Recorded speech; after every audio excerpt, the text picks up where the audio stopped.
अल्फाज तो सब ही समझ लेते हैं,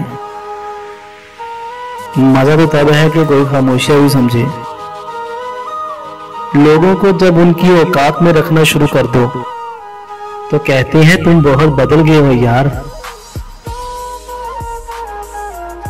पागल कर देती है मोहब्बत हर मोहब्बत करने वाले को। इश्क हार नहीं मानता और दिल बात नहीं मानता। जब वो छोड़ गया तब देखा अपनी आंखों का रंग। हैरान अलग, परेशान अलग, सुनसान अलग, बेआबान अलग। मत पूछो कि कैसे हैं हम, सदा याद रहेंगे कुछ ऐसे हैं हम। क्यों दुख देते हो ये रस्मी बातें पूछकर, हाल हमारा वही है जो तुम छोड़कर गए थे।